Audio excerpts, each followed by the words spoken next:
मानो चिड़े की पत्नी रानो चिड़िया बहुत सुगढ़ और अकलमंद थी, मगर उसकी सास उससे अच्छा व्यवहार नहीं करती थी। बहू बहू, मेरी दवा यहाँ पड़ी थी, वो तुमने कहाँ छुपा दी है? सासू माँ, मैंने आपकी दवा अलमारी में रख दी थी, मैं अभी आपको ला कर देती हूँ। फिर उसकी बहू उसे दवा ला देती है। कितनी बार कहा है मेरी चीजें यहाँ पड़ी हो वहाँ रहने दिया करो, हाथ न लगाया करो मेरी चीजों को। सासू माँ, मैंने तो संभाल दी थी आपकी दवा। ज्यादा चू चू न करो, आज गाजर की खीर बनाओ, मेरा गाजर की खीर खाने को बहुत दिल कर रहा है। मगर माँ, आपको मालूम है मुझे गाजर की खीर नहीं बनानी आती। इसीलिए तो कहा है मेरे बेटे को भी पता चले तुम्हारे करतूत। उसकी बहू को मालूम था कि अब अगर वो गाजर की खीर नहीं बनाएगी तो उसकी सास उससे लड़ाई शुरू कर देगी। फिर बहू चिड़िया अपनी पड़ोसन लूसी कबूतरी के पास जाती है और उसे गाजर की खीर बनाने की तरकीब पूछती है। जब दूध अच्छे से उबलने लगे तो फिर उसमें चावल और गाजर मिलाकर तब तक पकाना जब तक चावल घुल न जाए। मैं अपनी पूरी कोशिश करूंगी, देखें सासू माँ खुश होती है या नहीं। फिर अपने घर जाकर बहू चिड़िया गाजर की खीर बनाना शुरू करती है। शाम को उसका पति भी घर आ जाता है। माँ, कहाँ है आपकी बहू? सुबह से रसोई में गाजर की खीर बना रही है, देखो क्या गुल खिलाती है। सासू माँ, खीर तैयार है, मैंने ठंडी भी कर ली है।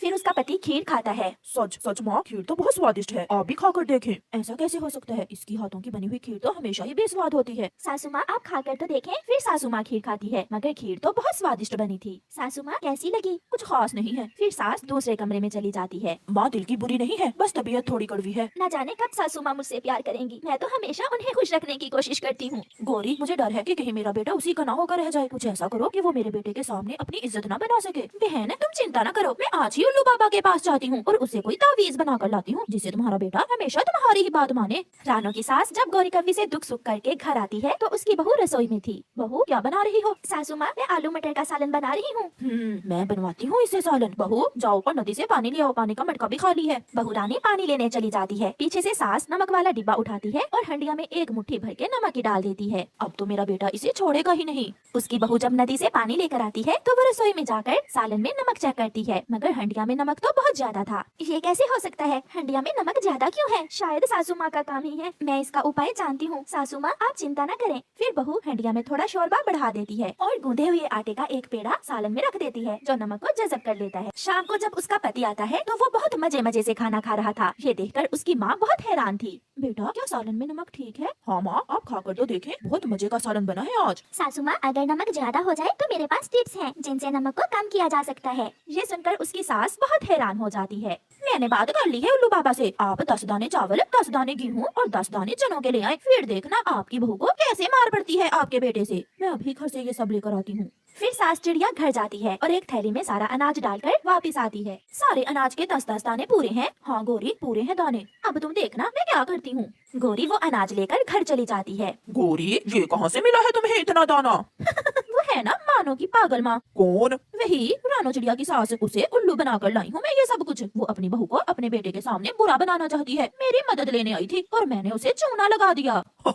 बहुत तेज हो तुम। दिन गुजरते गए और रानो की सास हर रोज गौरी कवि के लिए अनाज घर से लेकर जाती और गौरी कवि उसे कोई न कोई नई बात बता देती। उल्लू बाबा ने बताया है कि अब उसकी तपस्या पूरी होने ही वाली है। फिर देखना तुम्हारी बहू से कैसा सलूक करता है तुम्हारा बेटा। महीना खत्म होने से पहले ही घर से राशन खत्म हो जाता है। अभी महीना खत्म नहीं हुआ और राशन कैसे खत्म हो गया? बेटा, तुम्हारी पत्नी ने अपनी माँ को दिया होगा अनाज। मैं तो कई दिनों से तुम्हें बताना चाह रही थी मगर चुप रही। रानो का पति बहुत गुस्से में आ जाता है। उसकी पत्नी भी नदी से पानी लेकर आ जाती है। सारा राशन कहाँ गया? माँ ने बताया है कि घर में राशन खत्म हो गया है। मुझे क्या मालूम, अलमारी की चाबी तो सासू माँ के पास होती है। हाँ, अब ये कहो कि मैंने दे दिया है राशन किसी को। ये सब तुम्हारे ही करतूत हैं। रात को रानो चिड़िया अपने पति से कहती है, मैं बहुत दिनों से चुप हूँ मगर आज मैं आपको सच बताना चाहती हूँ। बताओ बताओ, क्या बात है? सासू माँ न जाने क्यों मेरी दुश्मन बनी हुई है। वो कभी हंडिया में नमक मिला देती है तो कभी कुछ। मेरा विश्वास मानिए, घर का राशन भी सासू माँ ने ही किसी को दिया है। मैंने अपनी आंखों से 2 बार माँ को राशन थैले में डालते देखा है। क्या ये सच है? हाँ, मैं सच कह रही हूँ। फिर दूसरे दिन मानो चिड़ा काम पर जाने की बजाय घर के बाहर एक पेड़ के पीछे छुप कर बैठ जाता है। उसकी माँ थैले में अनाज डालकर गौरी कवि के घर की तरफ निकलती है तो उसका बेटा भी पीछे पीछे चल देता है। आज आखिरी दिन है, कल तुम्हारी बहू का जो हशर होगा वो पूरा जंगल देखेगा।